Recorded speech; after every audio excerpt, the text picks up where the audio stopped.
ఓం సాయిరాం. బాబా భక్తులందరికీ కూడా నమస్కారం అండి. అందరూ కూడా సుఖంగా సంతోషంగా ఎప్పుడూ కూడా ఆనందంగా ఉండాలి అని చెప్పి ఆ బాబాగారి తరపున నేను కూడా మనస్ఫూర్తిగా కోరుకుంటున్నాను. ఈరోజు బాబాగారు అందించే సందేశం ఏంటి అంటే కనుక, తల్లి, నాపై నీకు 1% నమ్మకం ఉన్నా ఇది వింటావు. ఎందుకంటే ఇది 10 సంవత్సరాల కక్ష్య సాధింపు. ఒక్క రోజుతో తీరిపోదు. అది అసలు ఎవరితో వెంటనే విను తల్లి.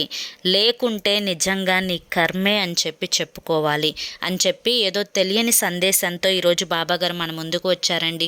మరి ఆ సందేశం ఏంటో వినే ముందు చాలామంది కూడా చెప్పుకోలేనటువంటి సమస్యలతోటి సతమతమైపోతూ వాటిని ఎలా తీర్చుకోవాలో తెలియక ఇబ్బంది పడిపోతూ ఉంటారు. అటువంటి వారి కోసం శ్రీ షిరిడి సాయిబాబా ఆశీస్సులతో జ్యోతిష్యం చెప్పబడును గురూజీ శివరామరాజు గారు. Phone number 9959425552. మీరు ఇప్పటి వరకు ఎన్నో చోట్ల జ్యోతిష్యం చెప్పించుకొని మీరు ఆశించిన మార్పులు మీ జీవితాలలో జరగలేదని చెప్పి బాధపడి ఉంటారు. కానీ ఇక్కడ అస్సలు అలా జరగదండి. మీ సమస్యలు ఏవైతే ఉన్నాయో, ప్రేమ, పెళ్లి, ఉద్యోగం, రాజకీయం, సంతానం లేక ఇబ్బంది పడుతున్న, భార్యాభర్తల మధ్య గొడవలున్నా, అప్పుల సమస్యలున్నా, శత్రువుల సమస్యలున్నా, అవేంటో మీరు గురువు గారికి వివరించి చెప్పినట్లయితే వాటికి తగిన పూజలు చేసి గురువు గారు రోజులలోనే పరిష్కారాన్ని చూపిస్తారు. అంతేకాకుండా ఈ యొక్క భార్యాభర్తల మధ్య ఏదన్నా సమస్యలున్నా కానీ భార్యాభర్తల మధ్య వశీకరణ జరుపుతారు. అంతేకాకుండా స్త్రీ పురుషుల మధ్య కూడా వశీకరణ అనేది జరపబడును. 100% సక్సెస్ఫుల్ రేట్తో జరపబడును అనమాట. కాబట్టి తప్పకుండా ఈ స్క్రీన్ మీద కనిపిస్తున్న నెంబర్కి కాంటాక్ట్ అవ్వండి. మాకున్నటువంటి ఎన్నో రకాలైన సమస్యలు కూడా గురువుగారు చేసిన పూజల వల్ల అవన్నీ తీరి ఈ రోజున మేము ఆనందంగా ఉంటున్నాము. మీరు కూడా వెంటనే కాంటాక్ట్ అవ్వండి. ఇక బాబాగారి యొక్క సందేశం విషయానికి వస్తే కనుక, తల్లి, నా మీద నీకు నమ్మకం ఉంది అని చెప్పి నాకు తెలుసు.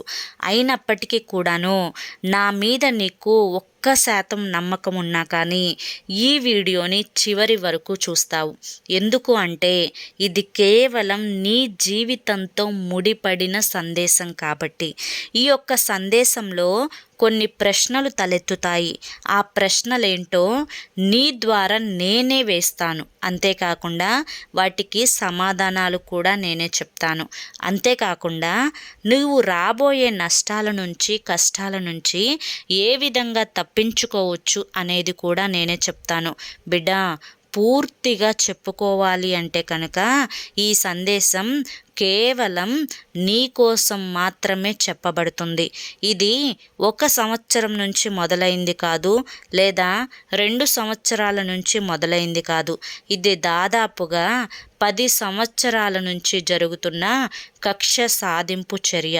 కాబట్టి ఇది నీకు కేవలం నీ మీద మాత్రమే ఈ కక్ష్య సాధింపు చర్య అనేది జరుగుతుంది. కాబట్టి ఆ కక్ష్య సాధింపు చర్య నుంచి నువ్వు ఎలా బయటపడాలి, అసలు ఎవరు నీ మీద కక్ష వేశారు, దీనికి కారణం ఏంటి, అసలు దీని నుంచి నువ్వు ఎలా తప్పించుకొని బయటపడాలి, వారికి నువ్వు ఎలా బుద్ధి చెప్పాలి, ఇవన్నీ కూడా నీకు పూర్తిగా అర్థం అవ్వాలి అంటే సందేశంలో ఉండే ప్రతి మాట నీకు అర్థం అవ్వాలి. అలా అర్థం అవ్వాలి అంటే సందేశం నువ్వు పూర్తిగా వినాలి. ఎన్నో కష్టాలతోటి, ఎన్నో బాధలతోటి, ఎన్నో సమస్యలతోటి నీ జీవితం అనేది మొదలైంది. ఆ సమస్యలను, బాధలను, కష్టాలను అన్నింటినీ కూడా తట్టుకొని జీవితంలో ఎన్నో అవమానాలని పొందుతూ, ఎంతమంది ముందో తలదించుకొని బ్రతుకుతూ, ఎన్నో ఆశలను, కోరికలను చంపుకొని ఒక్కొక్క అడుగు ముందుకు వేసుకుంటూ వచ్చావు. ఇంట్లో పెద్దవాళ్ళ మాటకి ఏ రోజు కూడా నువ్వు ఎదురు చెప్పిందే లేదు. కొన్ని ఇష్టాలను, కొంతమంది నచ్చిన వ్యక్తులను అందరినీ కూడా వదులుకొని జీవితంలో ఒక నిర్ణయాన్ని తీసుకున్నావు. ఆ నిర్ణయం నీకు సంతోషాన్ని ఇవ్వడంతో పాటుగా కొన్ని బాధలని కూడా తీసుకొచ్చి పెట్టింది. అయితే ఈ యొక్క సమస్య అనేది ఎక్కడ మొదలైంది అంటే కనుక, ఇక్కడ నువ్వు ఎక్కడైతే అడుగు పెట్టావో, నువ్వు అడుగు పెట్టిన దగ్గర నిన్ను ఎవ్వరూ కూడా సరిగ్గా అర్థం చేసుకోకపోవడం వల్ల. ఒక రకంగా చెప్పాలి అంటే అలా అర్థం చేసుకోవాలి అని చెప్పి ఎవరి మనసులకి కూడా అనిపించదు. ఇలా కేవలం ఎందుకు జరుగుతుంది అన్న విషయానికి వస్తే వారికి పూర్తిగా నువ్వు నచ్చలేదు అనే తెలియాలి. ఎందుకు నచ్చలేదు అంటే పైన రూపాన్ని చూసి నచ్చలేదా, లేదా మనసు చూసి నచ్చలేదా, లేదా మనిషినే నచ్చలేదా అన్న ప్రశ్న నువ్వు వేసినట్లయితే కనుక దానికి సమాధానం ఇక్కడ రూపాన్ని చూసి ఎవరు విలువ ఇవ్వరు. ఎందుకంటే ఈ యొక్క అందం అనేది కొంతకాలం మాత్రమే పరిమితమైంది. ఎప్పటికైనా మనిషి ముసలివారు అవ్వక తప్పదు. అంటే యవ్వన వయసులో ఉన్న ఆ అందం అనేది తగ్గుతూ రాక అనేది తప్పదు. కానీ ఈ యొక్క మనసుకున్న అందం ఏదైతే ఉంటుందో ఆ మనసుకున్న అందంలో నువ్వు చాలా చాలా అందగత్తెవి, అందగాడివి కూడాను. ఎందుకు ఇలా చెప్తున్నాను అంటే కనుక నీ మనసు అనేది చాలా సున్నితమైనది. ప్రతి చిన్న విషయానికి కూడా ఎక్కువగా ఆలోచిస్తావు. ఎదుటివారు ఏం మాట్లాడుతున్నారో ఆ యొక్క మాటల ద్వారా వచ్చే అర్థాన్ని నువ్వు గ్రహించగలుగుతావు. కానీ వాటికి తిరిగి సమాధానం ఇవ్వడానికే కొంచెం భయము, జంకు అనేది కలుగుతుంది. అయినప్పటికీ కూడాను ఎదుటి వారికి నువ్వు గౌరవాన్ని ఇవ్వడంలో ఏ మాత్రం కూడా వెనకడుగు వేయవు. ప్రతి ఒక్కరికి కూడా గౌరవాన్ని ఇస్తూ నువ్వు అడుగు పెట్టిన దగ్గర ఒక్కొక్క అడుగు ముందుకు వెయ్యాలి అని చెప్పి నువ్వు చూస్తున్నప్పటికీ కూడాను ఇద్దరు స్త్రీల వల్ల ఆ అడుగు అనేది నువ్వు ఎంత ముందుకు వేసిన ప్రతి అడుగు కూడా వెనక్కి పడేలా చూస్తున్నారు వారు.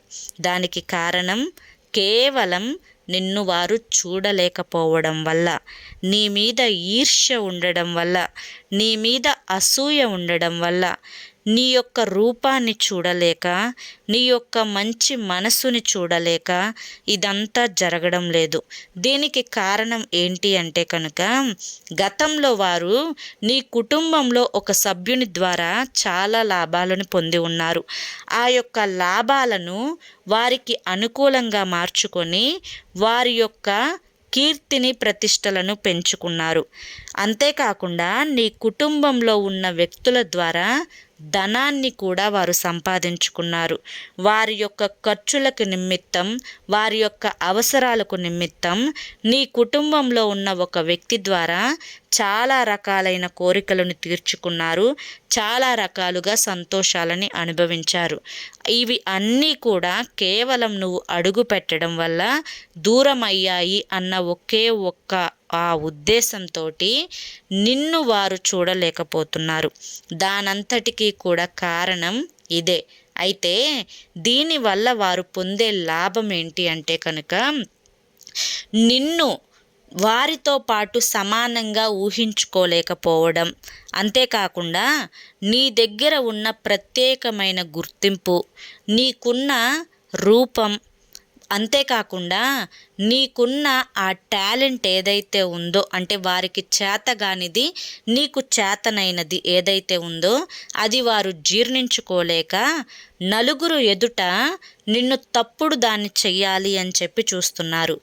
అది ఏ విధంగా మొదలు పెట్టారు అంటే కనుక ఉన్న మాటలు లేని మాటలు నీ మీద చెప్పి నీ యొక్క బంధువులలో అంటే నువ్వు అడుగు పెట్టిన దగ్గర స్థానంలో ఉన్న బంధువులలో నువ్వు మంచిదానివి కాదు అని చెప్పి, ఇంటికి వచ్చినా కూడా వారికి గౌరవాన్ని ఇవ్వవు అని చెప్పి, వారిని ఎలా పడితే అలా మాట్లాడతావు అని చెప్పి, ఇంట్లో వారికి కూడా నువ్వు విలువనివ్వవు అని చెప్పి, నువ్వు ఇంట్లో పనులు సరిగా చెయ్యవు అని చెప్పి, ఇలా ఒకటి కాదు అసలు కొన్ని చెప్పకూడని మాటలు కూడా వారు నీ మీద చెప్పి నిన్ను వారి బంధువుల దగ్గర తప్పుగా నిరూపించడానికి ఎన్నో రకాలైన ప్రయత్నాలు చేశారు. అయినప్పటికీ కూడాను ఆ ప్రయత్నాలలో కొన్ని విజయవంతమయ్యి వారిని సంతోషపెట్టాయి కూడా. కానీ మరికొన్ని ప్రయత్నాలు విఫలమయ్యాయి కూడా. దానికి కారణం ఆ భగవంతుని యొక్క అనుగ్రహం అనేది నీ మీద పుష్కలంగా ఉండడం చేతే బిడ్డ.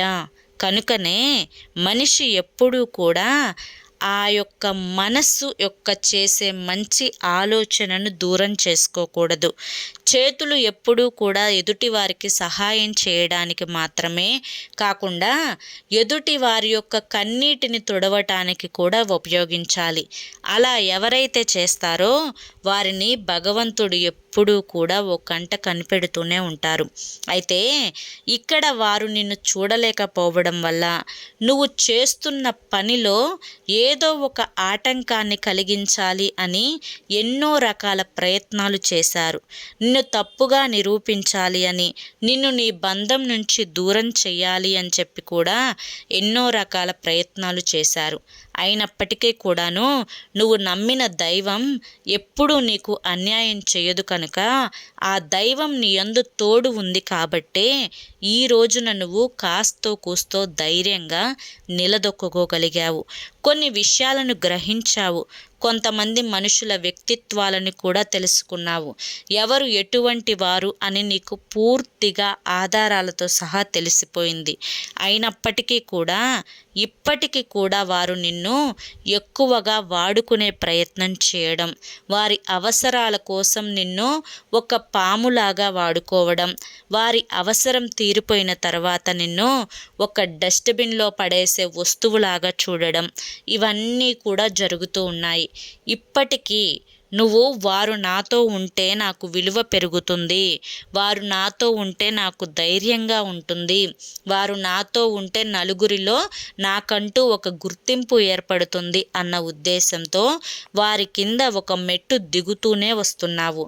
అది గమనించిన వారు నీకు అందకుండా దొరకకుండా ఎక్కడికక్కడ తప్పించుకోవాలి అని చెప్పి, ఎక్కడికక్కడ నిన్ను ఒంటరి దాన్ని చెయ్యాలి అని చెప్పి, ఎక్కడికక్కడ నిన్ను తొక్కేయాలి అని చెప్పి రకరకాల ప్రయత్నాలు అనేవి జరుగుతూనే ఉన్నాయి. 10 సంవత్సరాలుగా ఇదే జరుగుతూ వస్తుంది. నిన్ను చూడలేకపోవడం, నీ యొక్క మాట అనేది వారికి నచ్చకపోవడం, నిన్ను గెలవనివ్వకుండా తొక్కేయాలి అని చెప్పి చూడడం. ఇక్కడ నీ తప్పేదన్నా ఉంది అంటే 0 మాత్రమే. ఎందుకంటే ఇక్కడ నీ తప్పు ఏది కూడా లేదు. ఇదంతా కూడా వారు మనసులో పెట్టుకున్న ఆ కుట్ర, కుళ్ళు, కల్మషం, స్వార్థం, ఈర్ష్య, అసూయ, ఇవన్నీ కూడా వారు వారి మనసు నిండా పెట్టుకొని నిన్ను ఈ విధంగా చేయడానికి ప్రేరేపిస్తున్నాయి. కాబట్టి ఎప్పుడైనా ఒక్క విషయాన్ని గుర్తుంచుకో తల్లి. ఇప్పటికి నువ్వు చిన్నదానివైతే కాదు. చిన్న వయసులో నీకు వివాహం జరిగినప్పటికీ, కొన్ని తెలిసి తెలియక నీ జీవితంలో జరిగినప్పటికీ, కొన్ని అవమానాలు అనేవి నువ్వు ఎదుర్కొన్నప్పటికీ గతం గతః అని నువ్వు మర్చిపోయి ప్రస్తుతం ఈ యొక్క మనుషులు ఏ విధంగా ఉన్నారు, ఎవరితో ఎలా మాట్లాడాలి, ఎలా ప్రవర్తించాలి, ఎదుటి వారిని వారు ఏ విధంగా ఆకట్టుకుంటున్నారో నువ్వు కూడా అంతకి రెట్టింపు విధంగా ఆకట్టుకునే ప్రయత్నం చేయడం, ఎదుటి వారి ఎదురుగా మంచిగా ఉండటం, ఇటువంటివన్నీ కూడా నువ్వు చేసుకుంటూ వెళ్తే కనుక నీ మీద ఏర్పడిన ఆ అపోహలు ఏవైతే ఉన్నాయో, వారు నిన్ను చెడ్డగా ముద్రించబడిన ఆ గుర్తులు ఏవైతే ఉన్నాయో అవి క్రమేపీ కూడా తగ్గుతూ వస్తాయి బిడ్డా. కాబట్టి అయ్యో నాకు వారు నష్టం చేశారే, అయ్యో నన్ను వారు ఇలా చేశారే, నన్ను వారు అలా చేశారే, నన్ను తొక్కేయాలి అని చెప్పి చూశారే, నాకు హాని కలిగిస్తున్నారే అని చెప్పి పదే పదే వారి గురించి ఆలోచిస్తూ ఒంటరి దాన్ని అనే భ్రమలో పడి బ్రతుకుతూ ఉన్నావు. బిడ్డ, ఒక్క మాట తెలుసుకో, నువ్వు ఎప్పటికీ కూడా ఒంటరివి కాదు. నీకంటూ నీ కన్న తల్లిదండ్రులు ఉన్నారు, నీ కడుపున పుట్టిన బిడ్డలు ఉన్నారు. వారందరూ కూడా నీకు ఎప్పుడూ కూడా కష్టంలో, నష్టంలో, సుఖంలో, బాధని పంచుకోవడంలో అన్నింటిలో కూడా నీకు తోడు ఉంటారు. కాబట్టి వారితో నువ్వు ఎక్కువ సమయాన్ని కేటాయించు, వారి గురించి ఆలోచించు. ఎవరైతే నీకు దూరంగా ఉంటున్నారో వారితో కూడా నువ్వు దూరంగానే ఉండు. ఎవరైతే నిన్ను ఎప్పుడు ఎక్కడ ఎలా పెట్టాలో తెలుసుకోవాలి అని అనుకుంటున్నారో వారిని కూడా నువ్వు ఎప్పుడు ఎక్కడ ఎలా పెట్టాలో అలాగే పెట్టు. వారు నీతో మంచిగా ఉంటే నువ్వు మంచిగా ఉండు. వారు నిన్ను లెక్క చేయకుండా ఉంటే వారి యొక్క గడప కూడా తొక్కడానికి నువ్వు ఇష్టపడకు. ఎందుకంటే అంటే నువ్వు కష్టంలో ఉన్నా, నష్టంలో ఉన్నా, దుఃఖంలో ఉన్నా ఇక్కడ ఎవ్వరూ కూడా ఎవ్వరికి ఒక రూపాయి అయితే ఇచ్చేది లేదు. కానీ ఇక్కడ మాత్రం స్వార్థాలు, అసూయలు, ఈర్ష్యలు ఇవన్నీ కూడా పెరిగిపోతూ ఉన్నాయి. ఇక్కడ ఆపదలో ఉన్నాము, మేము హాస్పిటల్కి వెళ్తున్నాము, మాకు ఒక 1000 రూపాయలు ఇస్తావా అంటే ఎవరన్నా ఇస్తారా చెప్పు? ఎవ్వరూ ఇవ్వరు. కానీ ఏదైనా ఒక తెలిసి తెలియని తప్పు చేస్తే దాన్ని వెతకటానికి మాత్రం 10 మంది గుంపులుగా చేరి చెప్పుకుంటారు. కష్టంలో ఉపయోగపడని వారు బయట బజారును పెట్టడానికి మాత్రం ఉపయోగపడతారు. అటువంటి వారి గురించి అనవసరమైన ఆలోచనలు ఆలోచించి నీ మనసుని పాడు చేసుకోవద్దు, నీ సమయాన్ని వృధా చేసుకోవద్దు.